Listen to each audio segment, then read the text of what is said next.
Good evening to you all. A very warm welcome to ETV News. I am Grum Tariku.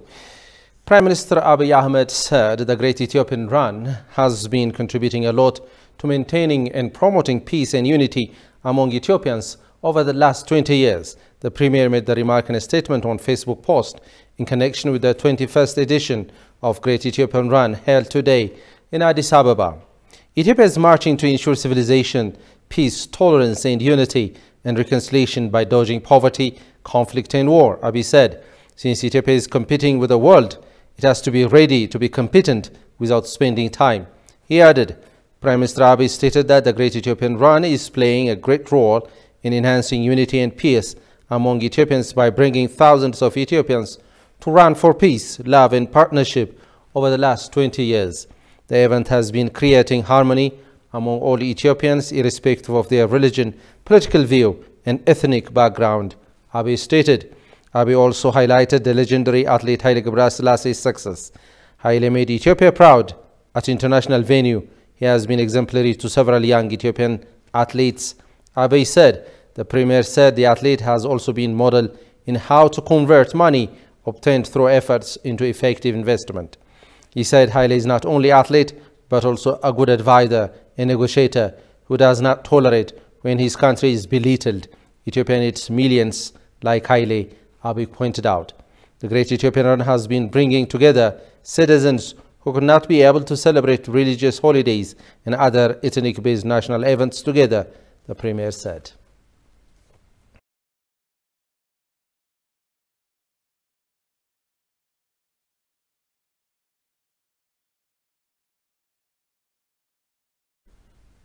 Ghanaian beauty pageant winner Seto Gorobe said Africa needs to unite as they did in the 21st edition Great Ethiopian Run.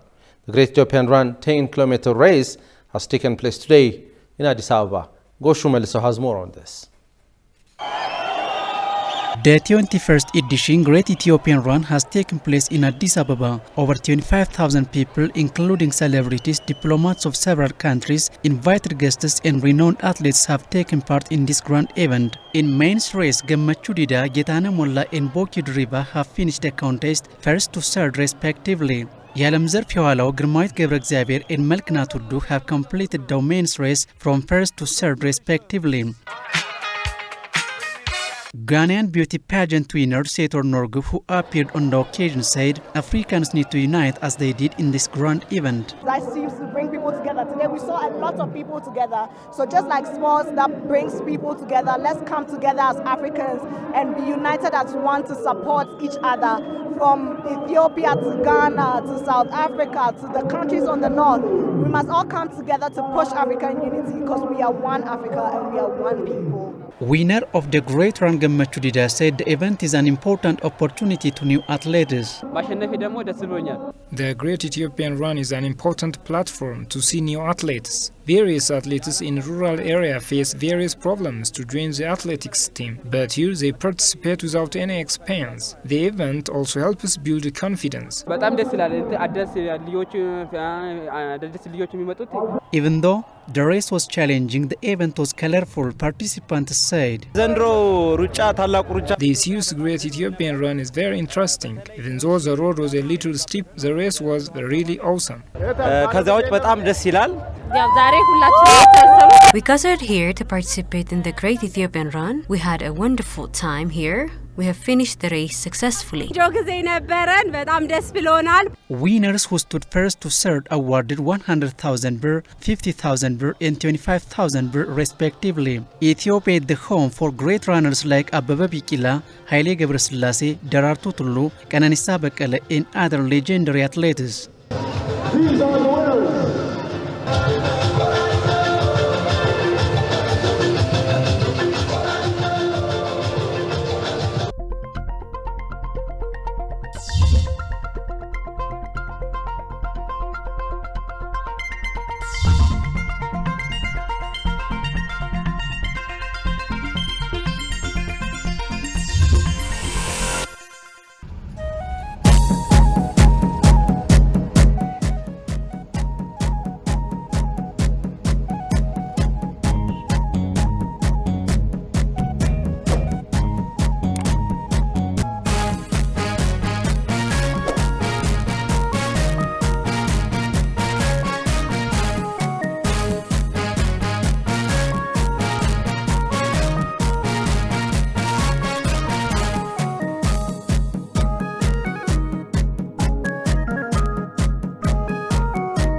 Office of the Prime Minister of Ethiopia says the way the Western media covered the Ethiopian conflict is quite biased. Talking to Pacifico Radio, Ethiopian Prime Minister Press Secretary Bilani Siyum disclosed several issues the Western media failed about Ethiopia's conflict. Tigster Nisari presents the story as follows. For more than 2.5 decades, former Tigray People's Liberation Front regime was highly supported by the Western governments, specifically USA, in return to a geopolitical interest for the US. And TPLF was ousted in continued uprisings in 2018 by Ethiopians across the country. Last year, TPLF attacked the National Defense Force stationed in Tigray regional state and brutally murdered over 6,000 soldiers that night. This is why we worked with members of the Northern Command who were willing to collaborate with us and used force to overpower those who were not willing to work with us in an effort to destabilize or demobilize them. The operation we undertook was a very quick one. Within 45 minutes, we were able to bring under our control the entire Northern Command, except for a few pockets of resistance here and there. Ethiopian Prime Minister's Press Secretary Bilani Siyum, in an interview with Pacific Radio, noted that TPLF's unfounded narratives regarding the war was exasperated by the international media houses instead of the facts on the ground. Predominantly over the past year, a lot of Western media have already framed the issue. And so you have a tendency for other follow-up media to also kind of dish out from the same bowl. But I don't want to make the mistake of lumping all Western media in the same bin, as there are a handful, and I would say a handful, that do try to get the context right. But predominant coverage, like I was saying, of mainstream Western media has been one-sided. Bilani also added that most of the news coverage on Ethiopian Prime Minister and Ethiopian government were image-tarnishing ones. The coverage didn't put into perspective the lengths that the Prime Minister and the federal government of Ethiopia had gone over the past 3 years prior to the November 3rd attack to engage in dialogue with TPLF. And there's a number of them, but to begin with, for example, there's this overarching narrative of the Nobel Peace Prize laureate gone rogue on peace. And this is such a damaging and patronizing narrative because it doesn't put into perspective, or it only starts highlighting what has happened within the country as of November 3rd, when the TPLF attacked the Northern Command of the National Defense Forces. It doesn't put into perspective the lengths that the Prime Minister had gone over the past 3 years prior to the November 3rd attacks, to engage in dialogue with the TPLF, to encourage their leadership, to participate in the political spaces that are opening up. It doesn't put into perspective the efforts by the government as well to ensure that the platforms that were created were inclusive, and onboarding them in that process as well. So the way that that narrative has been skewed and the personification of everything on the Prime Minister is quite puzzling. Bilani also emphasized that the international media houses were portraying terrorist TPLF as a victim, when the truth on the ground is that the group was indeed a villain. So nobody understands that the TPLF have been a small clique that have been ruling Ethiopia the 27 years preceding the Prime Minister coming to the premiership in 2018. And the nature of the way that they had been ruling Ethiopia, the divisive nature along ethnic cleavages, magnifying these divisions, the vast human rights abuses that are documented, the killing, the economic sabotage and the corruption that this group, when you look at where Ethiopia could have been if there was a strong and solid government that had been holding it for the past 7 years, it's really heartbreaking. So again, the way that international media is portraying TPLF as a victim of a federal government is a very erroneous and misleading agenda, and it's a betrayal to the people of Ethiopia who've been subjugated to the oppressive reign of TPLF. She also expressed Ethiopia has enormous arable unutilized land against all narratives associated with Ethiopia, which says the country is a land of famine and also hunger. That is ungrounded portrayal of the country amongst the Western media houses for long. The people in government of Ethiopia should stand in unison to hold an all-inclusive, genuine national dialogue on key national issues in order to solve the recent conflict in the northern part of Ethiopia. The remark came from a well-known CBS journalist Hermela Aragawi as she briefed media here in Addis Ababa. Habtam Ashagri reports. Hermela Aragawi is a well-known CBS journalist and started #NoMore movement to show her solidarity to Ethiopia against the undue foreign pressure. After her arrival in Addis Ababa 3 weeks ago, Hermela held press conference to journalists on Saturday morning on various issues of the country. Speaking on the occasion, Hermela said the people of Ethiopia and its government should be tirelessly working to solve the conflict in the northern parts of the country. I think it is past time, in my opinion, to be talking about TPLF atrocities, because now we have to talk about, okay, but how do we fix it? Because they're not gonna, right? They are committed to dragging the people down with them. And so essentially what we have, in my opinion, is a hostage situation. Now, some of those hostages might buy into the idea, right? So I'm not saying everybody's involuntary. But if anyone's going to fix this crisis, to me, it's the Ethiopian government and the Ethiopian people coming together and coming up with something.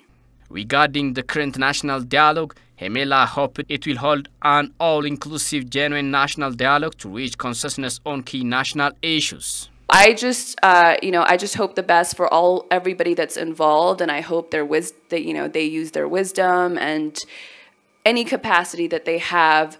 And I think the national reconciliation is a part of that conversation. If people that previously feel like they supported TPLF or they supported the leadership there, if they can be a part of the conversation in a different way, I think that will be a necessary part of undoing this war. She has also remarked the concern of the Grand Ethiopian Renaissance Dam. The next #NoMore movement will focus on the hard factors on the ground for advocating Ethiopia's cause to the international community. Journalists need to bring mainstream platform to speak and discuss more about the good opportunity that rely on the flagship project, she underlined. I want to start with what you said about GERD. I think you said a lot of interesting things. GERD Nagar is the next big no more issue. We cannot let that be what happened with the war, where the narrative comes and then we go on the defensive, right? You brought up the 1929, 1955. I don't know if it's the exact dates, but I know it's around those dates. Let's start talking about that. This should be on mainstream platforms. Let's talk about how much of the water is actually used by GIPS. Let's talk about how much agriculture that they're able to use from that water, and we don't use any agriculture.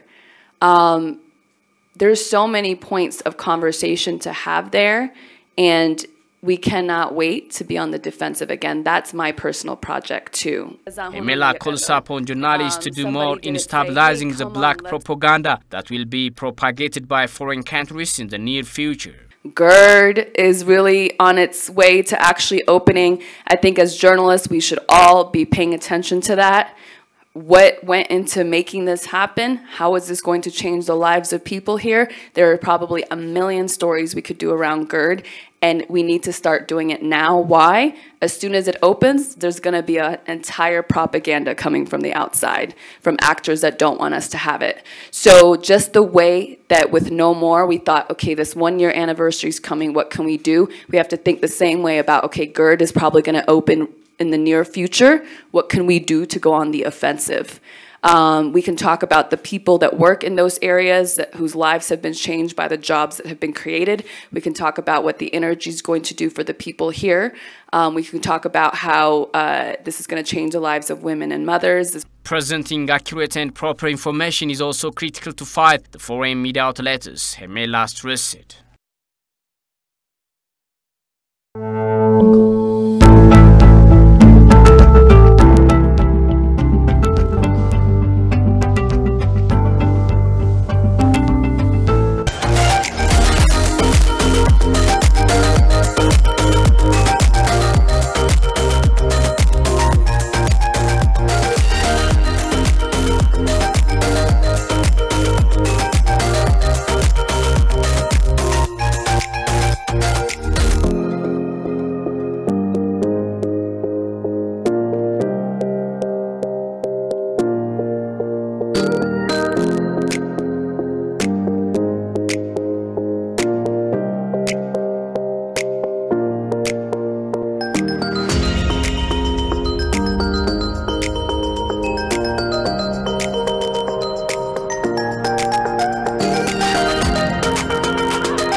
It's now time for weather update. Let's have a look.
Hyacinth has posed major challenges for residents of Lake Victoria region in Kenya.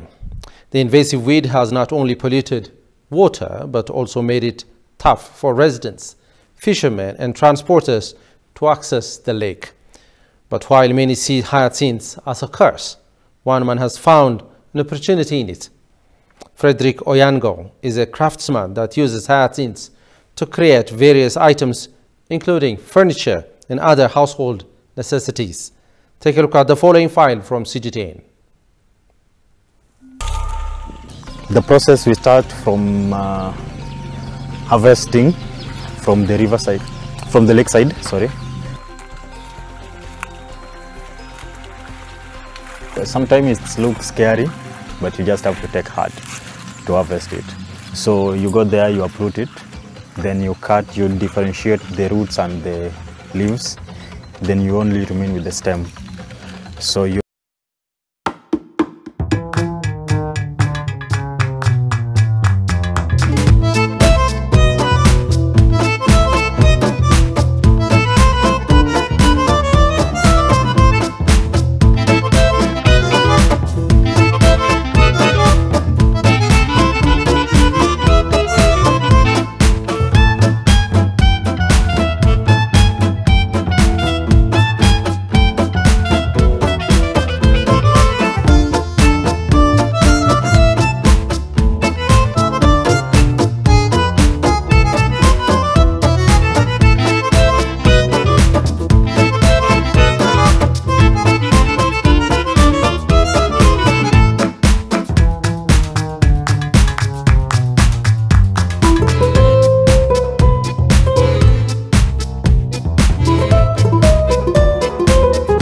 than papyrus reeds.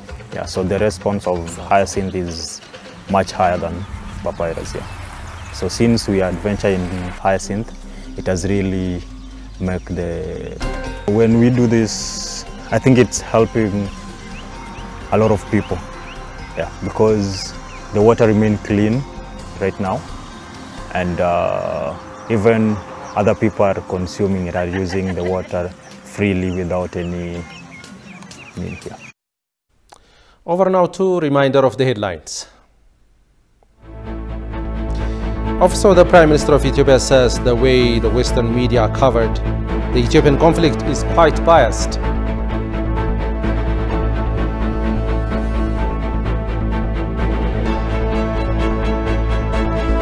Miss Ghana 2021 urges Africans to unite as they do in the Great Ethiopian Run.